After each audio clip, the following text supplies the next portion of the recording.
欢迎来到女明星新闻渠道，点击订阅频道，不要错过当天最热门的新闻。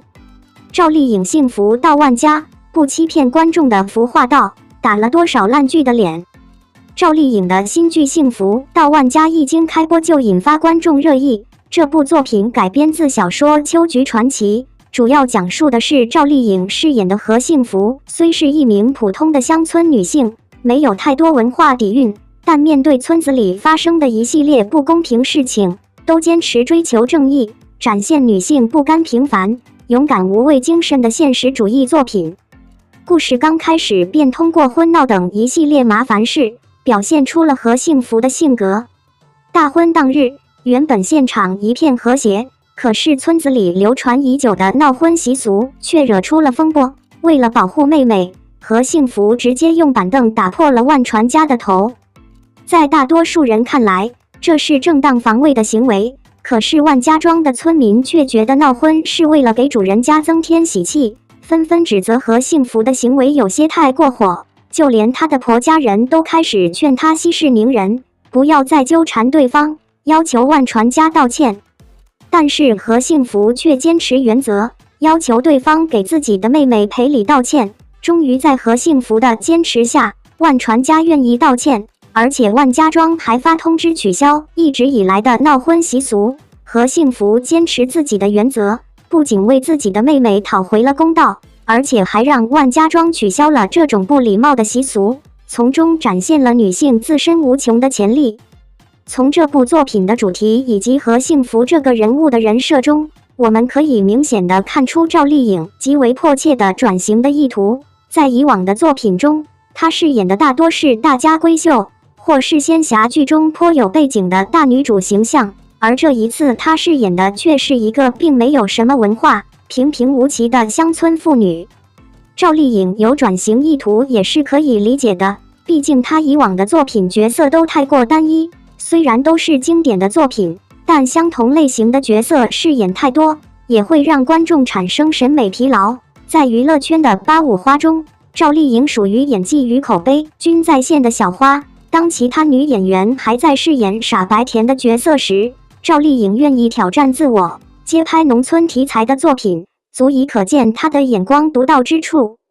幸福到万家这部作品从开播起便有着很高的关注度，这不仅是因为赵丽颖加盟的原因，更是因为这部作品的真实足以感动观众。对于现在的观众来说，并不需要通过电视剧去感受那些平常人无法触及的高端生活，这种接地气的作品反而更加容易引起观众共鸣。从刚开始的婚礼现场就能够感受到这部作品的真实之处，因为婚宴在农村的大院里举行，人们忙忙碌碌的样子不仅增加了婚礼的真实感，就连现场的其他置景也完美诠释了现实生活当中在农村大院里办婚礼的样子。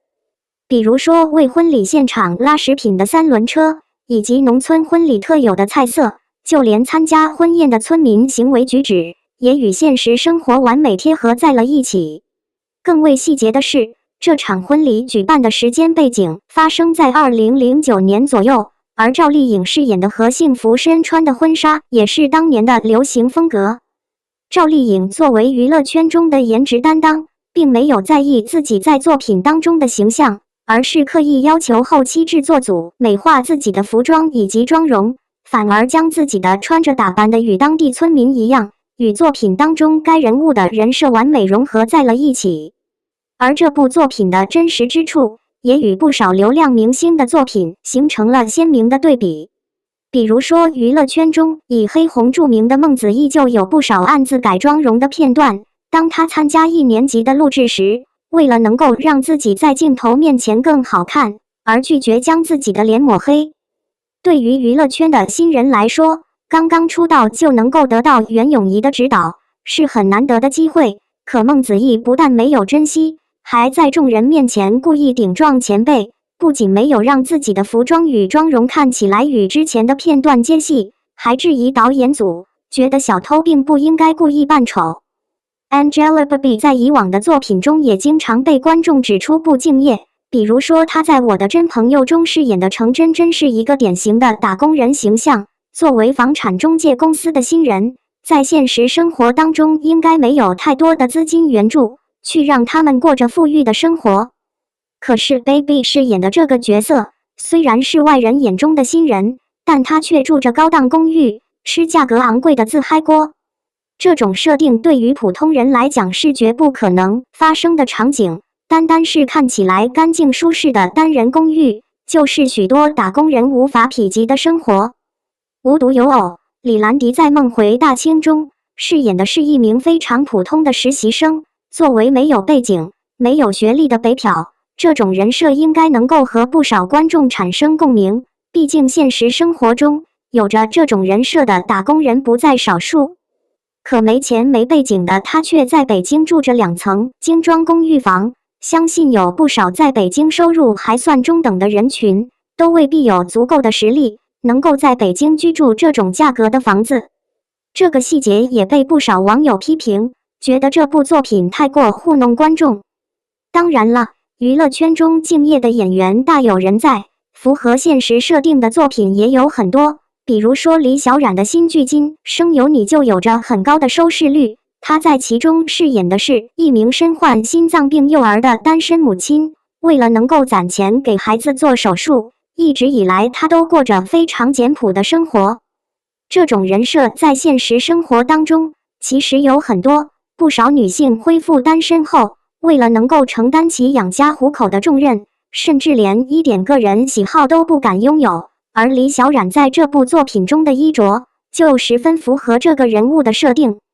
她身穿的大衣上面可以明显的看到起了很多毛球，从这件衣服中就能够看出它的主人已经很长时间没有购买新衣服，甚至在不少场合中都只能选择这一件衣服。这个细节将单身母亲的那种窘迫表现得淋漓尽致。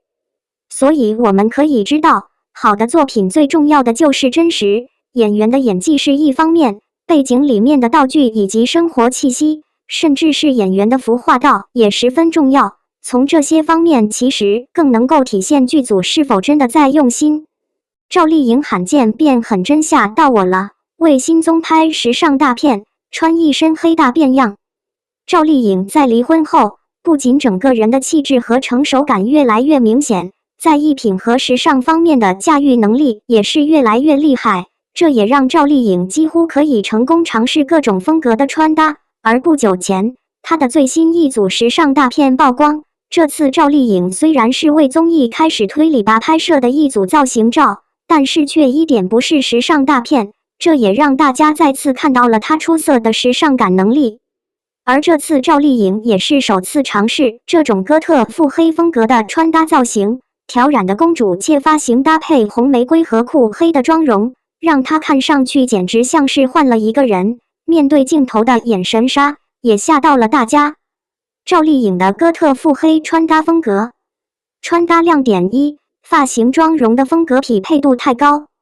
不得不说，在大家心目中一向是可爱形象的赵丽颖，也可以成功驾驭这样腹黑的角色。而这身造型之所以可以这样成功，除了服装款式的选择正确之外，就是她的妆发和整体风格的匹配度真的太高了。01公主切的发型加挑染发色。首先是发型的设计，长发搭配公主切的造型，也是赵丽颖很少会尝试的一种发型。这样的发型本身就 A 气十足，同时也可以更好的起到修饰脸型的效果。而赵丽颖的发型还在公主切的基础上结合了发色的挑染，也更好的凸显了发型的帅气感。然后就是赵丽颖的妆容，可以发现她这次的妆容明显把重点集中在了眉眼和嘴唇的部分。02妆容更偏暗红色调的配色，眼妆的黑色眼线搭配偏暗红色调的眼影，很好的强调了整个妆容的氛围感，同时也起到了一定修饰五官的效果。而嘴唇的部分，选择了深酒红色的口红颜色，搭配眼妆的红色调配色，让整体的妆容在视觉上更有了色调的统一感，和发型搭配在一起，也更好的凸显出了整身装扮的腹黑感觉。穿搭亮点2，服装上满满的暗黑风设计元素。赵丽颖的这身穿搭，在服装款式的选择上，更好的凸显了造型的暗黑感觉。对于哥特暗黑风的穿搭，有这几个代表性的元素，而赵丽颖的这身穿搭都很好的把这些元素完美的结合在了一起。01全身的黑色加明显的廓形感。第一个元素就是衣服的黑色搭配，全身的黑色几乎就是所有暗黑风服装的代表配色，或者是大面积的黑搭配暗红色，整体的配色更偏深色调，会更好的凸显造型的暗黑效果。而为了让黑色的造型更有亮眼感和层次上的变化感，在服装的选择上，除了要注意衣服的露肤设计之外，还要注意造型的明显廓形感。比如赵丽颖身上的这件裙装，上衣紧身的版型搭配收腰的设计和有些夸张的伞裙廓形，更好地强调了整身裙装的廓形变化感。02蕾丝的拼接。第二个代表性的元素就是蕾丝面料的拼接，虽然是一样的黑色，但是因为面料的钩织纹理，让黑色更有了透光的效果，肌理感也完全不同。而蕾丝的面料一般会搭配在裙摆的位置，增加裙摆部分的层次感和更明显的肌理感。同时，蕾丝的面料也会成为配饰出现在身上，比如蕾丝材质的手腕、项链。对于腹黑风的穿搭，因为整身配色更偏深色调的感觉，所以在穿搭上，我们需要注意这几个细节。01强调明显的造型线条变化感，上紧下松的造型穿搭。02强调明显的露肤性，主要是选择低领的造型。03配饰的点缀很重要，手腕、项链、戒指。幸福到万家，赵丽颖又土又虎，凭什么播放量破1？幸福到万家热播，4方面原因：一是赵丽颖的人气，85后小花赵丽颖的人气是毋庸置疑的，而且受众群老少皆有，路人缘和观众缘也是极好的。她主演的电视剧《陆贞传奇》《杉杉来了》《花千骨》《楚乔传》《有匪和知否知否应是绿肥红瘦》等，都是当年的热剧。赵丽颖从刚出道时的傻白甜，一路走来，蜕变为自信、自立、自强的顶流女星。从饰演情感剧、古偶剧、仙侠剧，到如今饰演农村妇女，没有拘泥于角色束缚，这才是明星的正确打开方式。2是剧情接地气。幸福到万家聚焦乡村振兴，直面农村存在的陈规陋习、尖锐问题和现实矛盾，讲述认理、不服输、自信的新时代农村妇女和幸福的励志故事，全面刻画展现了乡村的真实面貌。幸福到万家的剧情未必是爽剧，但只要看进去了，就会不由自主地被吸引、被打动，甚至感同身受。3是平台播出的名气。幸福到万家由东方卫视、北京卫视2台联播，优酷网络独播。凭着上星电视台和优酷强大的网络平台名气，以及各种宣发、自来水、粉丝群的口口相传，幸福到万家未播就已大热。据说播出前的预约人数达到了300万人以上，这么高的热度，播放量破1不是很正常吗？